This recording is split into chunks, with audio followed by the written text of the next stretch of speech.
bonsoir tout le monde. Merci d'être venus si nombreux à ce Vendredi rouge, qui est donc une initiative du parti Die Linke pour discuter ensemble dans une ambiance conviviale de sujets d'actualité, de sujets politiques, et ainsi faire quelque chose pour le débat politique dans ce pays, le discours politique dans ce pays.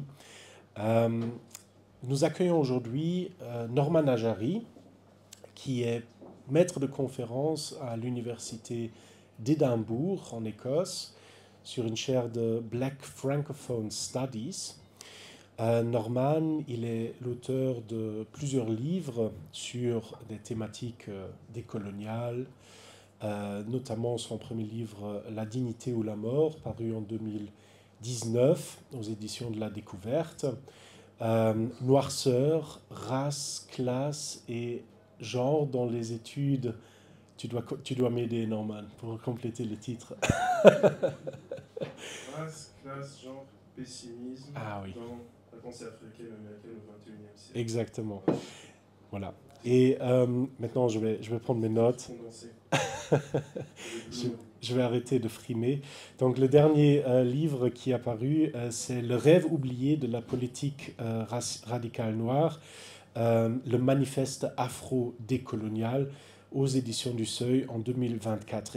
Et aujourd'hui, en fait, on a l'extrême honneur d'avoir un aperçu du prochain livre de Norman Najari, qui paraîtra l'année prochaine aux éditions Météor à Bruxelles, et dont le titre est Le technofascisme. Et c'est de ça qu'on va parler aujourd'hui. Donc, le titre de cette conférence est L'initiation au technofascisme. Et voilà, je voudrais saisir l'occasion aussi pour vous inviter, ceux et celles qui sont intéressés par ce que Norman dit ici en abrégé en quelque sorte. Demain, on aura un séminaire approfondi avec Norman Najari de 10h à 13h environ, aux locaux de la sensibilité politique de Die Linke, pour approfondir en fait les sujets dont on parle, qu'on aborde et évoque aujourd'hui. Donc si vous êtes intéressé, n'hésitez pas à m'aborder, je vous indiquerai exactement où c'est. Donc je donne l'adresse, c'est 34 rue Philippe II, et on se retrouve demain à 10h, c'est ici en ville haute. On se retrouve demain à 10h devant, devant les locaux pour en parler. Si vous avez envie de venir, vous pouvez me le dire, et comme ça, je vous ferai parvenir aussi les informations nécessaires. Voilà, maintenant, je te laisse la parole, Norman, et après, on aura le temps d'échanger autour de cette conférence. Merci. Merci beaucoup, Lucas. C'est un plaisir d'être invité ici. Merci évidemment à ton organisation, à Die Linke, pour cette invitation qui me fait d'autant plus plaisir que ce sujet, le sujet du technofascisme, comme vous allez le voir, c'est un sujet qui, je pense, peut intéresser, y compris au-delà, disons, de l'aspect théorique et l'aspect spéculatif qui, vous allez voir, fait partie de cette discussion. Je pense que c'est une conversation qui peut intéresser des activistes politiques, des militants politiques, des personnes qui ont un poids politique, et notamment au Luxembourg, puisque, comme vous le savez, c'est un pays qui est domiciliation fiscale d'un certain nombre de multinationales de la tech. En conséquence, c'est un pays qui pourrait éventuellement avoir un levier politique intéressant pour faire pression sur certaines des sociétés, certaines des entreprises dont nous allons parler aujourd'hui. En conséquence, je pense que, parmi beaucoup d'autres, mais le Luxembourg, en tant qu'État-nation, et en tant que puissance démocratique, pourrait, dans un monde possible, jouer un rôle extrêmement vertueux dans le ralentissement, voire même peut-être la lutte contre ce phénomène technofasciste dont nous avons parlé. Donc, je suis extrêmement heureux, au-delà, comment dire, de l'amitié qui nous unit depuis fort longtemps. Je te remercie pour l'invitation à titre personnel, mais au-delà de ça, je suis content à travers toi de rencontrer cette sensibilité politique et peut-être voilà, de faire avancer aujourd'hui cette cause de lutte contre le technofascisme qui me semble une lutte importante de notre siècle, un enjeu important de notre siècle.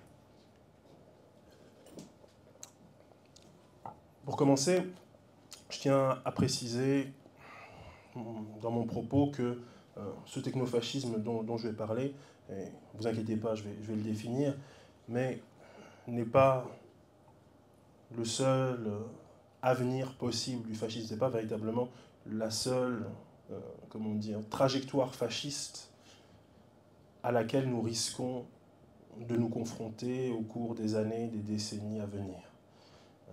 Dans un ouvrage récent qui s'intitule en français Fascisme tardif, Late Fascism, dans sa version originale, le philosophe Alberto Toscano repense pour sa part la menace politique du fascisme au XXIe siècle en réactivant certains auteurs de la tradition radicale noire. Il discute notamment des personnes comme George Jackson, qui était un membre incarcéré des Panthères Noires du parti des Black Panthers, ou encore Angela Davis, militante du CPUSA, du Parti communiste des États-Unis. Selon Toscano, ce qui pouvait être perçu depuis un point de vue européen ou blanc comme une forme radicalement nouvelle d'idéologie et de violence se plaçait en réalité dans un continuum avec l'histoire de la spoliation coloniale et de l'esclavage racial, en parlant du fascisme. Ça signifie que montre qu'il n'y a pas de différence absolument fondamentale et prédominante à partir de l'expérience noire entre une société fasciste et une société démocratique, mais que, comme le dira une autre figure intéressante de cette histoire de la tradition radicale noire, je le cite, il s'agit de Huey P. Newton, une compréhension véritable du fonctionnement et des effets de la démocratie américaine pour les Noirs révèle clairement qu'elle est pour nous exactement identique au fascisme. Ce qui signifie qu'une même société peut se comporter à l'égard de membres différents, de membres racialement définis différemment, de manière extrêmement différente, de manière extrêmement variable.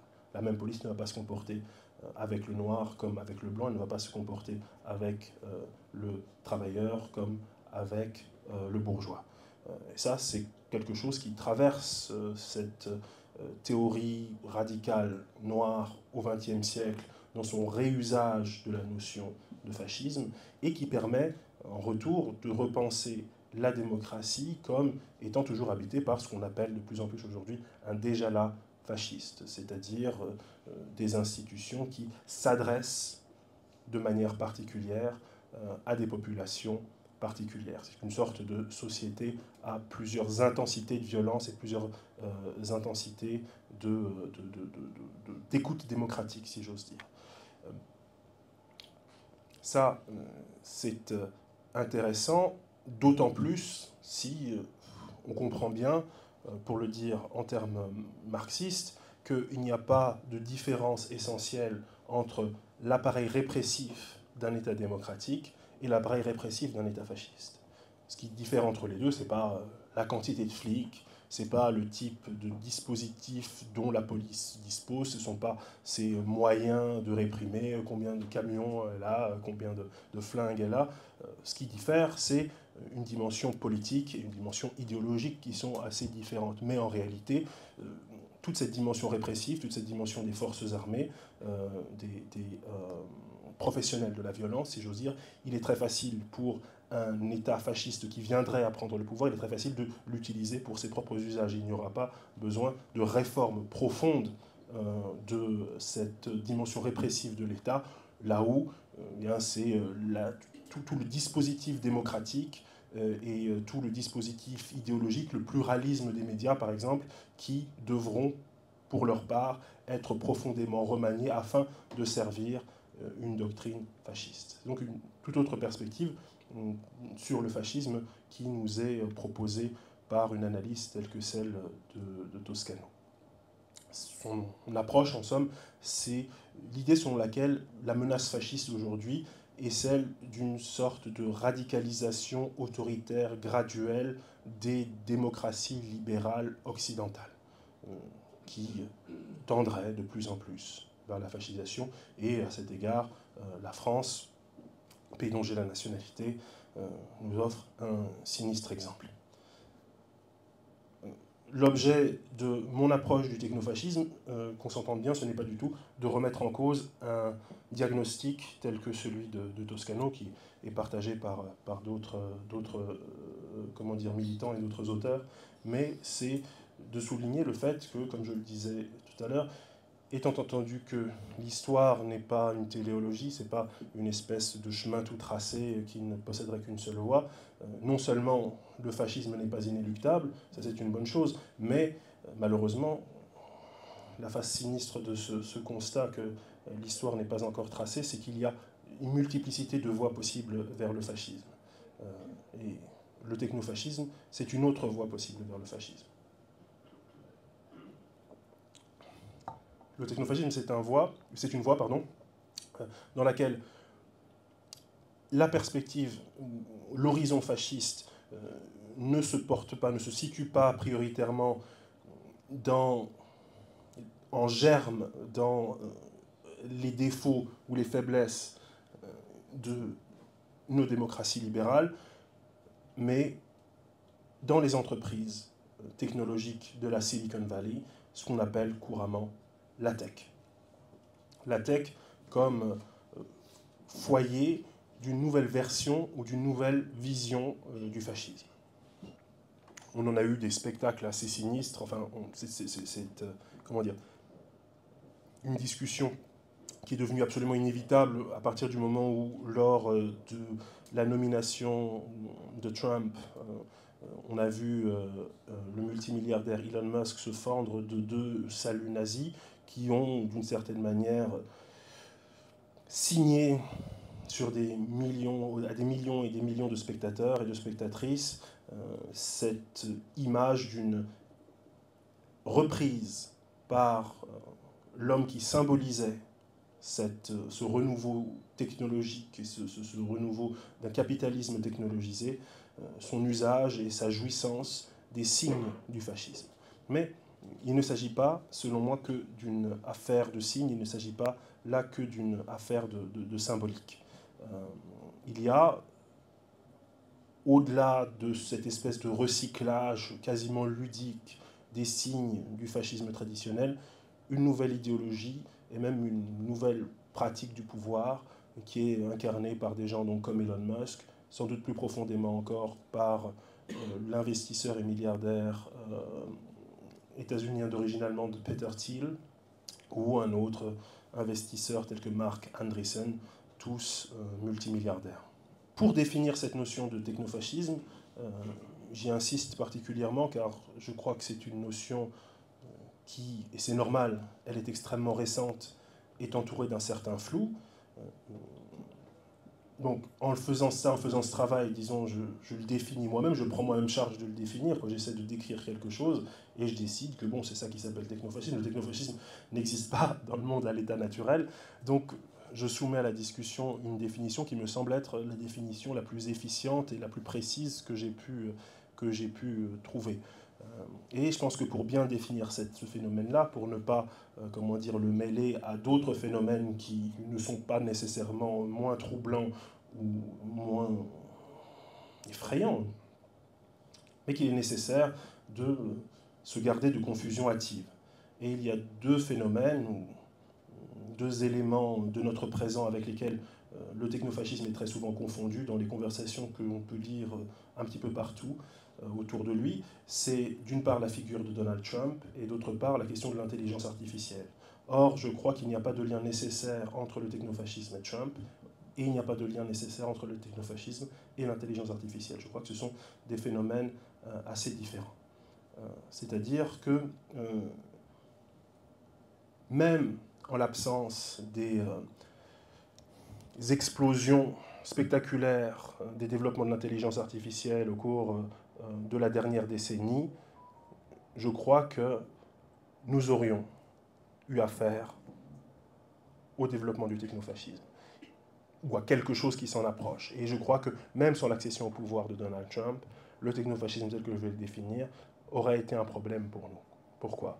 Car, comme je l'analyse, le technofascisme est en réalité la sécrétion, si j'ose dire, ou presque la vision du monde, la représentation du monde, d'une classe particulière. Le fascisme originel, le fascisme italien du début du XXe siècle, selon Antonio Gramsci, c'était l'expression des intérêts et le résultat de l'activisme politique d'une classe particulière, c'est-à-dire la petite bourgeoisie.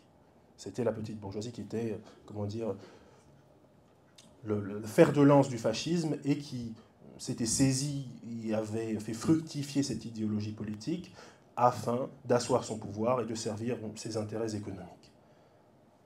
Le technofascisme, selon moi, est l'idéologie non plus de la petite bourgeoisie, mais bien au contraire des plus hautes strates de la bourgeoisie internationale. On considère, les historiens considèrent que le premier milliardaire en dollars du monde n'est autre que le magnat du pétrole John D. Rockefeller en 1916. Autant dire qu'à l'échelle de l'histoire du capitalisme, et a fortiori à l'échelle de l'histoire économique du monde, le phénomène de l'existence même de milliardaires liés à l'économie de marché est extrêmement récente. D'autant plus récente que lorsque, en 1987, année de ma naissance, le magazine Forbes publie pour la première fois sa grande liste des milliardaires, qu'aujourd'hui tout le monde connaît et scrute, car en plus elle est, mise à jour en temps réel. En 1987, disais-je donc, ces milliardaires n'étaient qu'au nombre de 140. Fort petit nombre. Ils sont aujourd'hui plusieurs milliers. Et chacun dispose, à des degrés divers, d'un capital et d'un pouvoir qui peut rivaliser avec certains États, notamment des petits États.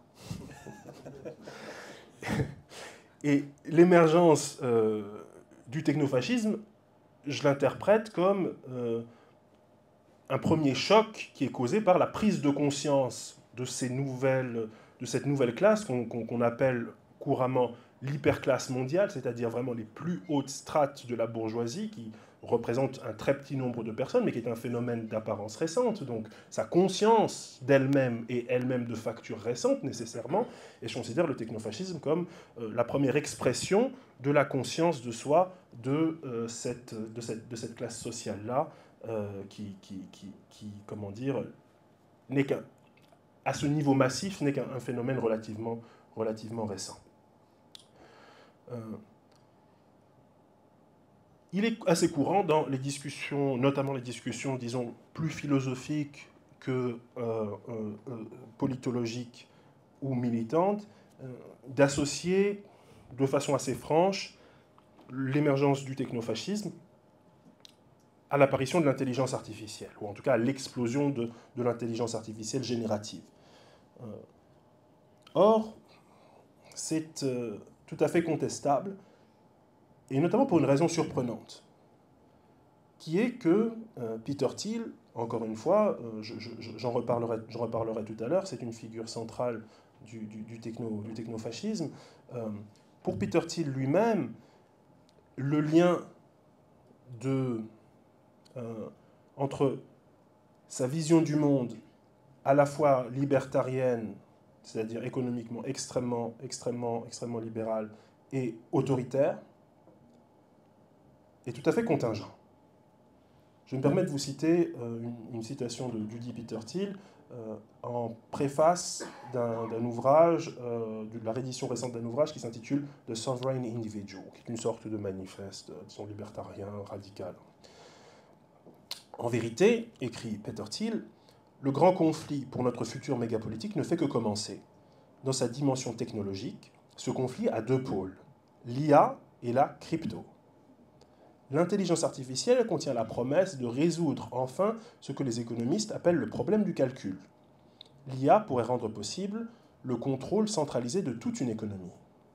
Ce n'est pas par hasard que l'IA est la technologie préférée du Parti communiste chinois.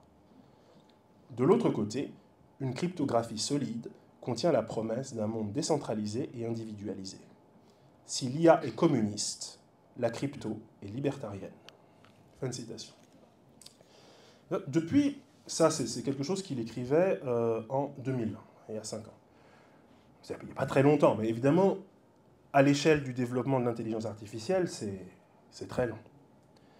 Et il se trouve que depuis, il a beaucoup investi dans l'intelligence artificielle, il a notamment développé un logiciel enfin, il a implanté l'IA dans un logiciel d'aide à la prise de décision qui s'appelle Palantir, j'en reparlerai tout à l'heure. Mais il est clair que le but de Peter Thiel dans son usage ou dans son investissement dans l'intelligence artificielle, c'est de rendre cette intelligence artificielle le plus compatible possible avec une logique à la fois libertarienne et autoritaire. Alors que, dans sa philosophie même, si j'ose dire, l'intelligence artificielle suppose l'accès débridé à un très grand nombre de données, c'est-à-dire leur centralisation. L'intelligence artificielle, c'est la logique dans son design, si vous voulez, d'un monde sans frontières.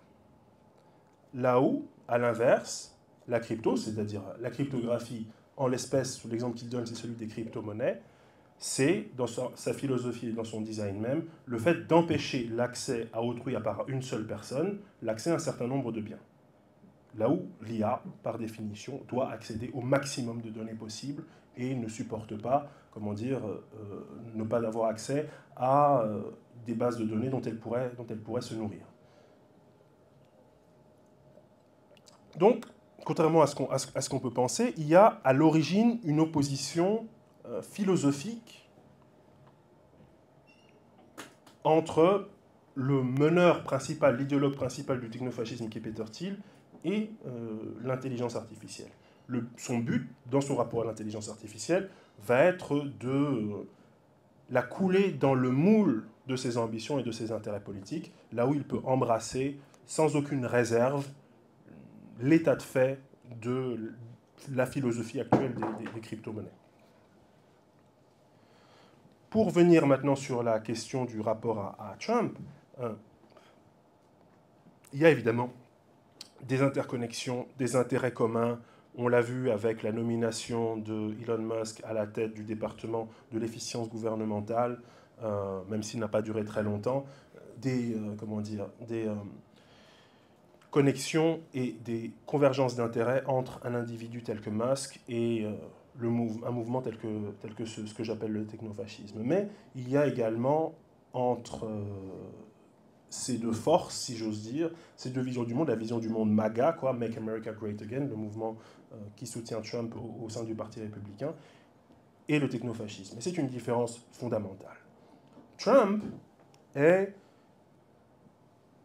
de toute évidence, un leader populiste, au sens que donne à ce terme le philosophe Ernesto Laclau, c'est-à-dire que Trump cherche à mettre en résonance des demandes sociales disparates au moyen de ce que Laclau appelle une identité populaire qui fonctionne comme un signifiant tendanciellement vide. Ça veut dire qu'il agite des signes qui sont creux, mais qui lui permettent d'agréger des demandes sociales extrêmement diverses. Et c'est pour ça qu'à chaque nouvelle élection dont Trump sort victorieux, la sociologie politique, la sociologie électorale est bien en peine de donner un portrait clair et évident de l'électeur typique de Donald Trump. Évidemment, on sait que c'est surtout des Blancs qui votent pour lui, mais on est étonné de voir des Hispaniques, de voir les femmes blanches, pourquoi est-ce qu'ils votent, etc. C'est toujours une espèce de géométrie mentale non euclidienne pour réussir à comprendre comment est-ce que des gens aussi éclectiques peuvent voter pour ce type-là. Or, la différence fondamentale, c'est que le technofascisme, non seulement n'est pas populiste, mais j'ose dire qu'il est le discours politique le plus antipopuliste qui existe à ce jour dans le débat public. Pour les technofascistes, et c'est une idée qu'ils héritent du libertarianisme, le technofascisme n'est pas un discours de la séduction des masses, c'est un discours selon lequel le génie, le leadership, la vision de l'avenir n'appartiennent qu'à une minuscule élite. Et son but est de figer dans le temps, de figer dans l'éternité, la domination qui est déjà aujourd'hui celle des vainqueurs les plus évidents de l'économie de marché actuelle et d'approfondir cette domination en l'étendant au maximum de la sphère économique à la sphère politique dans son ensemble, ou plus exactement, de rendre possible la phagocytation de la sphère publique par la sphère économique, de rendre possible, en somme, une privatisation la plus étendue possible de la chose politique, de la chose publique.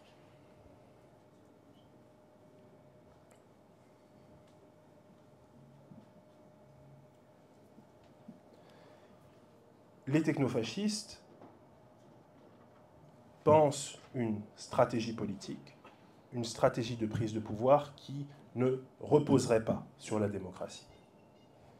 C'est quelque chose que Peter Thiel a exprimé de manière extrêmement claire lorsqu'il affirmait que jamais il pourrait obtenir l'assentiment d'une majorité au type d'idéaux qu'il promeut et qu'il véhicule au sein de son entreprise. Et au sein de ses divers textes, de ses divers essais philosophiques qu'il publie ça et là. Mais, ajoute-t-il, la technologie, celle qui est véhiculée dans les entreprises de la tech, par les entreprises de la tech, est une manière bien plus efficace de transformer, on pourrait dire presque de terraformer les sociétés, que ne l'est la prise de décision politique, car elle rend possible l'imposition de la vision du monde et des choix d'un petit nombre à un très grand nombre, sans avoir à en passer par l'accord ou par le consentement de ces masses. Et c'est là le moteur, si j'ose dire, du technofascisme. Il y a également là-dedans un héritage d'une dimension parfois un petit peu oubliée du fascisme historique, dans cette sorte de dépendance, si j'ose dire, à la technologie.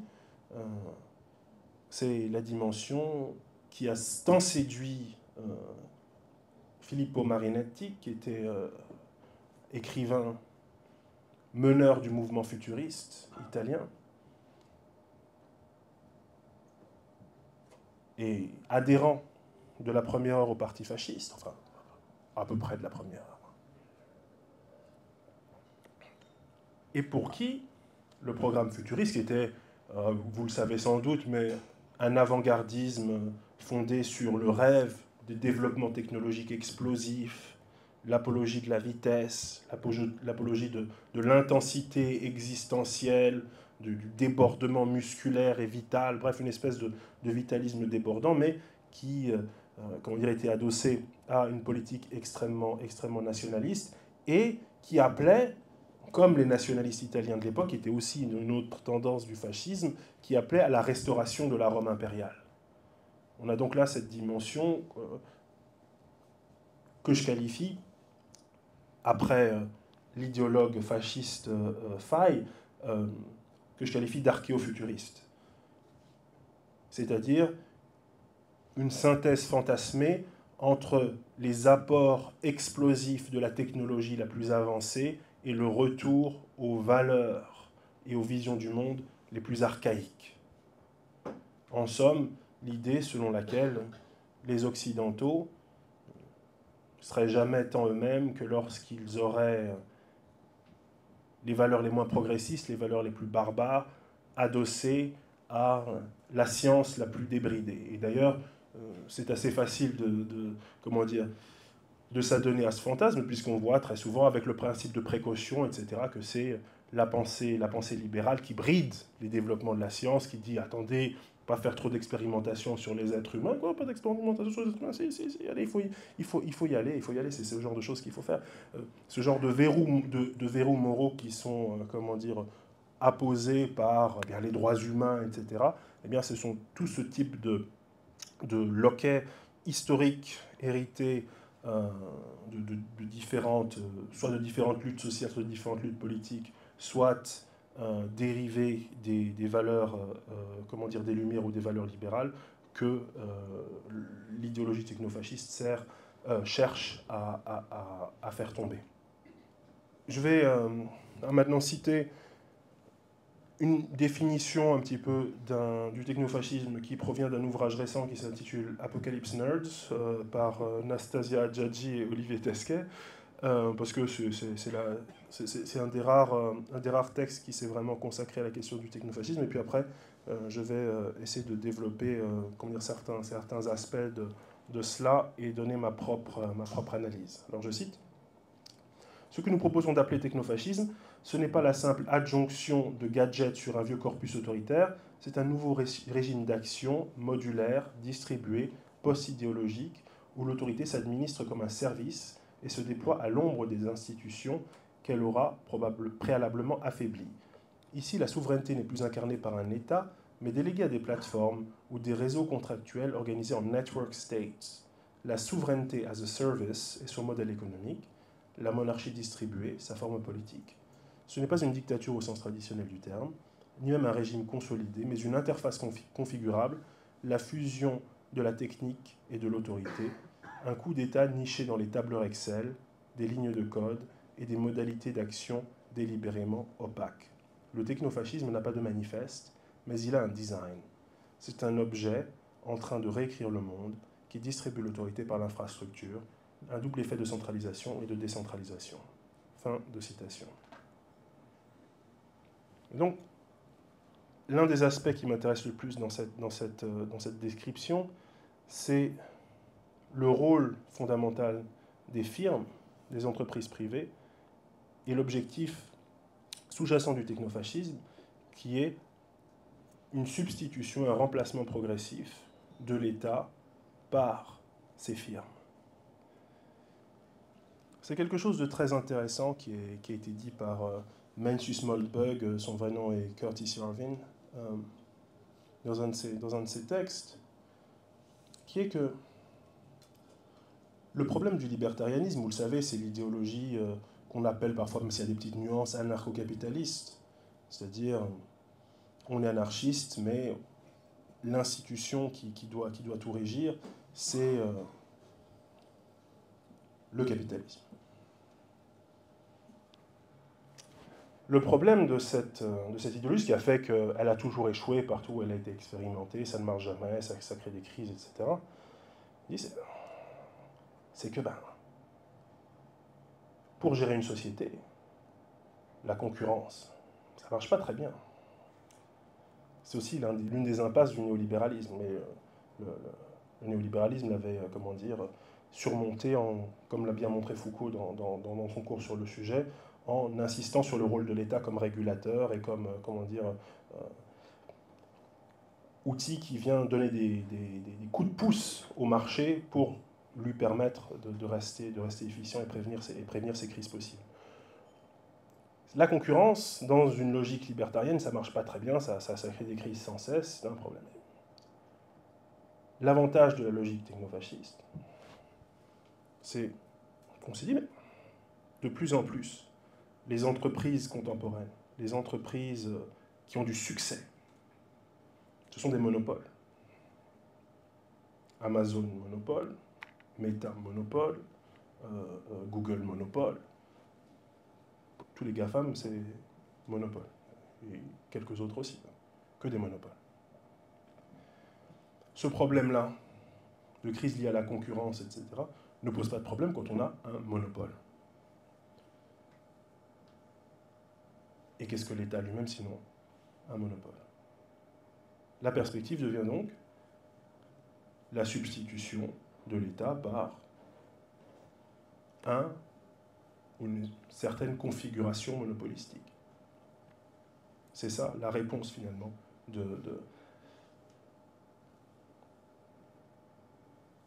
que le libertarianisme se donne à lui-même, la réflexivité qu'il se donne de ses échecs passés, se dit oh, peut-être que c'est comme ça qu'on pourrait réussir. Et vous voyez, ce qui est intéressant là-dedans, c'est que c'est une espèce de manière dont le libertarianisme boucle sur lui-même, puisque c'est au départ une idéologie politique qui insiste avec force, dévotion, obstination et presque obsession sur la liberté individuelle. Mais qui aboutit à une logique dans laquelle il devient nécessaire pour à peu près tout le monde d'abolir sa liberté individuelle à partir du moment où on admet que l'économie de laisser-faire rend in fine possible la liberté infinie du CEO, du capitaine d'industrie, puisqu'il a, dans son pouvoir monopolistique, la possibilité d'imposer radicalement ses décisions à tout le monde. En tout cas, à toutes les personnes qui travaillent pour lui, à toutes les personnes qui sont les usagers des produits qu'il met sur le marché, dont il fait commerce. Un exemple intéressant de cela, c'est la manière dont Elon Musk, encore lui, a joué, je pense que c'est le terme qui convient, a joué avec le concept de liberté d'expression. Parce que vous savez que quand il a racheté Twitter, qu'il va plus tard renommer X, hein, parce qu'il appelle tout X, hein, même ses propres enfants. J'ai une blague d'un youtubeur une fois qui m'a fait rire, c'était que Elon Musk est plus obsédé par la lettre X qu'un pirate qui regarde une carte au trésor. C'est vraiment con. J'ai perdu le fil à cause de ça. Musk a donc justifié sa volonté d'acquisition de Twitter par le désir et la nécessité d'y rétablir la liberté d'expression. Or, à partir du moment où il a acquis Twitter, qu'il a renommé X, on commençait à se voir qu'il commençait à censurer pas mal de choses, quoi. Les trucs sur les trans, etc., pourquoi t'enlèves ça? C'était exagère un peu, c'est pas trop de la liberté d'expression, les trucs, comment dire, le racisme anti-blanc, la liberté d'expression, elle est où? Elon Musk a répondu très simplement que quand un gouvernement force une entreprise à établir des standards de liberté d'expression, c'est de la censure. Mais quand une entreprise le décide elle-même, c'est normal. C'est-à-dire que, je cite quelqu'un qui écrit là-dessus, qui s'appelle David Chavalarias, pour Musk, la liberté d'expression s'arrête aux portes du secteur privé, quand bien même celui-ci gérerait de facto un espace public. Ceux qui n'ont pas les moyens de se payer un espace public d'expression n'ont qu'à se plier aux règles de ceux qui en possèdent un. Donc une espèce de souveraineté privée, de souveraineté entrepreneuriale, de souveraineté capitaliste qui se met ici en place, et où l'absolutisation libertarienne de la liberté et de la puissance d'agir du chef d'entreprise devient elle-même une norme de gouvernement. L'extrême de la liberté, ou le fait de pousser à son extrême, à ses ultimes conséquences, cet usage particulier de la liberté devient une puissance de gouvernement extrêmement importante, et donc de contrainte, et donc de limitation, et donc de censure, etc. De même,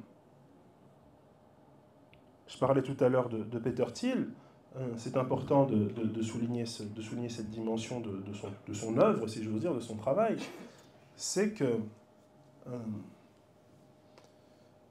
non seulement il est président de Palantir, cette fameuse entreprise d'aide à la décision, enfin, c'est-à-dire d'aide au meurtre, mais il est également à la base un capital risqueur, c'est-à-dire un investisseur. Il a une philosophie très particulière de l'investissement. Je dis bien une philosophie de l'investissement. Il n'investit pas dans n'importe quoi. Il ne fait pas comme Bolloré en France, où il fait de l'argent un petit peu avec des trucs un peu shady, ou pire Sterrin en France, qui fait de l'argent avec des pochettes surprises, des trucs de débiles. Et après, il va donner son argent à Civitas, à d'autres fachos, pour dire, tu vas faire ton petit journal, etc. Non, Thiel a une vision, il a la vision, comme disent les jeunes. Il a une manière plus stratégique de concevoir les choses, c'est-à-dire qu'il n'investit que dans des logiciels, dans des produits qui, selon lui, sont déjà porteuses de ce qu'il appelle une mission, qui est un terme voilà, d'héritage protestant, bien entendu, enfin, ou d'héritage chrétien, d'héritage catholique d'abord, puis protestant, le travail des missionnaires, qui infuse dans les universités états-uniennes. On a une mission. Et les entreprises dans lesquelles Thiel investit ont une mission. Et vous les connaissez, hein, certaines d'entre elles, vous les connaissez très bien, Spotify, Lyft, qu'est-ce qu'il y a d'autre, Airbnb, PayPal, qu'il a créé. Toutes ces entreprises-là, non seulement on les utilise parfois, elles sont bien utiles, mais surtout elles ont une mission. La mission de Spotify, c'est d'empêcher que les artistes se syndiquent et de réduire à la portion congrue leur droit d'auteur, leurs royalties. Quoi. Airbnb, c'est de squeezer les hôtels. Lyft et toutes les entreprises comme Uber, etc., c'est d'empêcher la protection sociale des travailleurs. Toute l'uberisation, c'est ça. Le travail de Peter Thiel, très explicitement, dans sa philosophie de l'investissement, c'est d'investir dans des entreprises qui, une fois qu'elles agissent, qu'elles sont adoptées à l'intérieur d'une société, notamment aux États-Unis, elles vont saper de l'intérieur les fondements de l'État social et redistributif états-unien, c'est-à-dire tout ce qui est hérité du New Deal de Roosevelt. Tout le système de redistribution, tout le système d'État-providence états-unien. Comment rendre possible des entreprises qui permettent de circonvenir à cela, qui permettent de contourner tout cela, afin de fragiliser socialement les travailleurs, et aussi de faciliter l'enrichissement, et également, élément important, de fonctionner comme des chevaux de Troie pour affaiblir l'État de l'intérieur en diminuant ses revenus, en le privant de certains revenus fiscaux, etc., etc. On n'est donc plus dans le modèle classique de l'influence politique dont on parle très souvent, ou juste, voilà, on investit dans des médias, même si des gens comme Peter Thiel, comme Elon Musk le font, mais on est dans autre chose. Ce sont les entreprises elles-mêmes qui sont porteuses de cette vision du monde, cette mission technofasciste, c'est-à-dire qui travaillent de l'intérieur, non seulement à façonner nos comportements, mais à détruire les institutions du collectif et du commun. Au même titre que X, aujourd'hui, possède un algorithme, possède une intelligence artificielle qui a été remaniée de nombreuses fois afin de cadrer le discours politique, le discours public, afin qu'il soit conforme à l'idéologie et à la vision du monde personnelle de Musk, qui est bien entendu une vision du monde économiquement extrêmement libérale et socialement excessivement conservatrice et à tendance fortement suprémaciste blanche. Le même type de logique traverse le logiciel dont je parlais tout à l'heure, qui est Palantir, et puis je pense que je vais terminer là-dessus, parce que je crois que j'ai fait mes 45 minutes à peu près, là. Enfin, on s'en rapproche. Palantir, le CEO de Palantir, qui est Alexander Karp, c'est une institution bicéphale, n'est-ce pas, avec Peter Thiel comme le président et Karp comme le CEO, le Chief Executive Officer. Il explique la chose de la sorte. Alexander Karp, qui se vante comme étant un élève pour les philosophes comme mon camarade Luc Hassel, qui se vante d'être un élève de Habermas, etc. Et maintenant, ça fabrique des aides à la décision pour faire des génocides en Palestine. Bravo Habermas, vraiment, c'est super. Quel héritage. Palantir fabrique des logiciels et des solutions d'intelligence artificielle pour les agences de défense et de renseignement aux États-Unis et auprès de ses alliés en Europe et à travers le monde.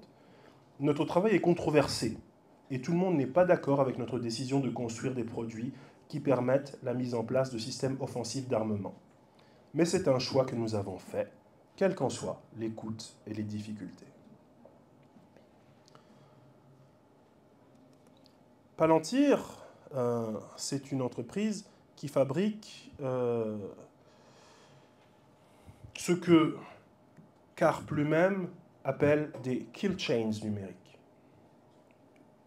Et c'est même pas une métaphore, des kill chains, des chaînes meurtrières. C'est ce que ça veut dire, des chaînes meurtrières. C'est pas du tout une métaphore, c'est-à-dire qu'elle fournit, en puisant dans le big data, en puisant dans les masses de données dont elle dispose, qu'elle a moissonnées, et en les croisant les unes avec les autres, elle fournit aux institutions, par exemple militaires, par exemple en Palestine, enfin en Israël, pour viser la Palestine, des schémas de trajectoire de personnes, en leur expliquant quelle sera la meilleure manière ou la meilleure méthode de les abattre. Il est également utilisé aux États-Unis par ICE en ce moment, par la police la police de l'immigration, afin de traquer plus efficacement les populations immigrées. Il est utilisé également par les assurances qui cherchent, si vous voulez, à nier ou à dénier le droit de leurs assurés à un remboursement de leurs soins de santé. Donc en gros, toutes les institutions qu'on déteste aujourd'hui, il y a de très fortes chances qu'elles utilisent Palantir. Et Karp appelle ça des kill chains. Comment faire pour maximiser nos chances d'abattre notre cible? Et utiliser Palantir, pour un militaire par exemple qui l'utilise, c'est nécessairement se fonder dans la représentation du monde de Palantir. C'est pas simplement l'héritière des vieilles doctrines de guerre, n'est-ce pas, comme par exemple la fameuse doctrine de guerre contre-révolutionnaire qui était si importante dans la deuxième moitié du XXe siècle et qui rend encore possible un certain jeu du militaire par rapport à la doctrine qu'il a apprise et par rapport aux méthodes. Utiliser Palantir, c'est voir le monde, si j'ose dire, à travers la lorgnette de Palantir et être pris dans les différentes options et les différentes modalités de prise de décision que Palantir rend possible. D'autant plus tentant d'y céder que c'est Palantir qui nous fournit des informations par rapport aux cibles que l'on cherche à atteindre et que l'on cherche à abattre. Peut-être ajouter que Palantir, c'est une référence au Seigneur des Anneaux. Exactement, oui. Le Palantir, c'est les grosses boules de cristal là, qui permettent de voir à peu près ou à peu près tout ce qui se passe n'importe où dans le monde. Oui, ils ont un sens de la formule. C'est Thiel lui-même, qui est un gros fan de Lord of the Rings. Il a choisi ce nom de Palantir pour ça. De même que l'un des logiciels de Palantir s'appelle Gotham, comme dans Batman. Parce qu'on est des vrais bonhommes, on casse la gueule des méchants.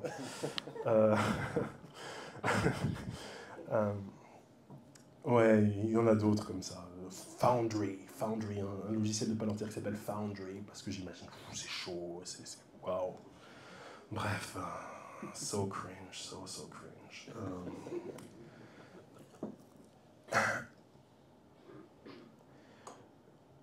Sur quoi est-ce que je vais terminer?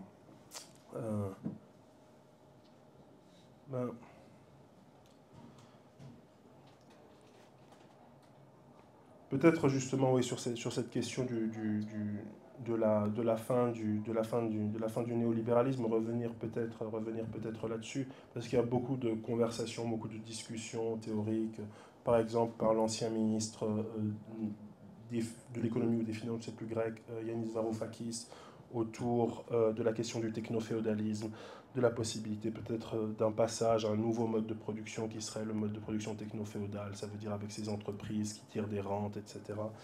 Je ne crois pas du tout que c'est... on assiste maintenant à l'émergence d'un nouveau mode de production. L'existence de monopoles n'est pas l'opposé du capitalisme. Il suffit de lire le livre le plus important sur le sujet, c'est un vieux livre, hein, c'est l'Impérialisme de Lénine, où il parle de l'émergence du capitalisme de monopole. Et il n'est pas étonnant que des logiciels comme Palantir soient explicitement des logiciels impériaux, à usage impériaux. C'est pas étonnant qu'on voit une consolidation autour de pas mal d'acteurs de la tech et technofascistes aujourd'hui, une consolidation autour du complexe militaro-industriel, etc. Je pense que c'est plus un renouveau de cet impérialisme-là au sens de Lénine qu'un nouveau mode de production qui serait en rupture avec le capitalisme, qui serait techno-féodaliste, comme le disent Varoufakis, Durand ou Work. En revanche, les bouleversements qu'il diagnostique, je pense, sont bien réels, c'est-à-dire c'est la fin non pas du capitalisme, mais la fin du néolibéralisme. C'est-à-dire la fin de cette logique selon laquelle nous considérons que c'est la concurrence libre et non faussée qui est la meilleure option pour la solution de tous les problèmes de la société. Et que c'est la mise en concurrence des acteurs qui va permettre l'émergence des plus grands génies, des plus beaux esprits, des plus merveilleux talents, etc. C'est absolument pas ce que pense par exemple Peter Thiel, il le dit sans cesse, competition is for losers, la concurrence c'est pour les perdants, tout ce que vous devez chercher à faire c'est fabriquer un monopole. Donc une fois que vous avez un monopole, vous n'avez plus besoin de vous battre. C'est très pratique. Et évidemment, ça a des ramifications en termes politiques et ça rend possible le fantasme, disons, de ce qu'on peut appeler, dans le mode cyberpunk, des mégacorporations.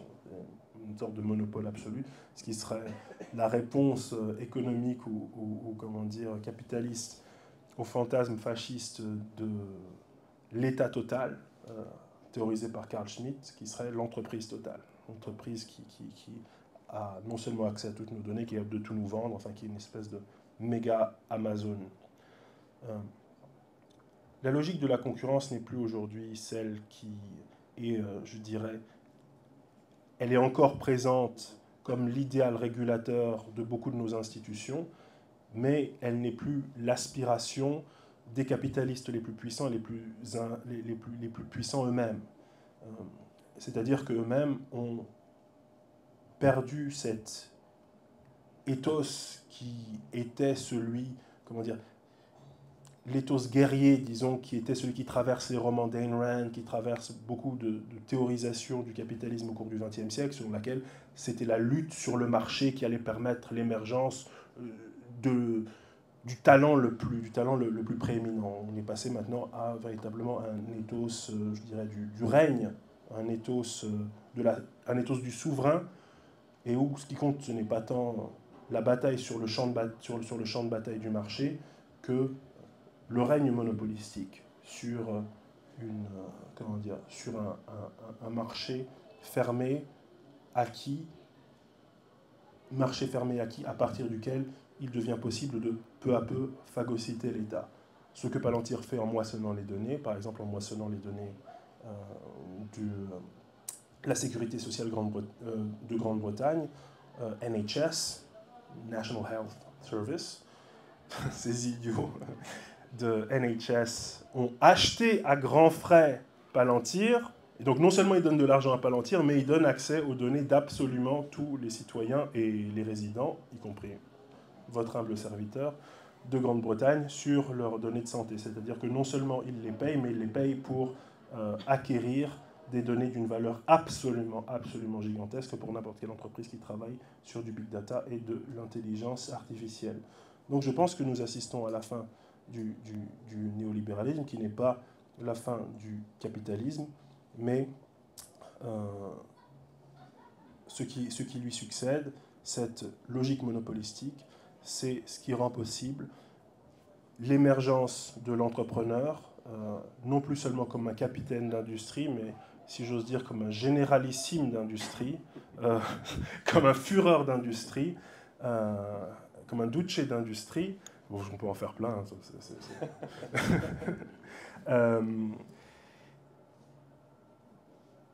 Car, comme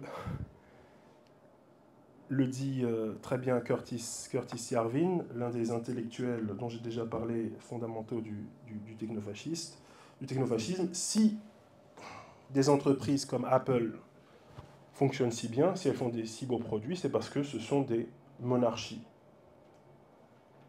Toutes les entreprises sont des monarchies. Toutes les entreprises sont gérées par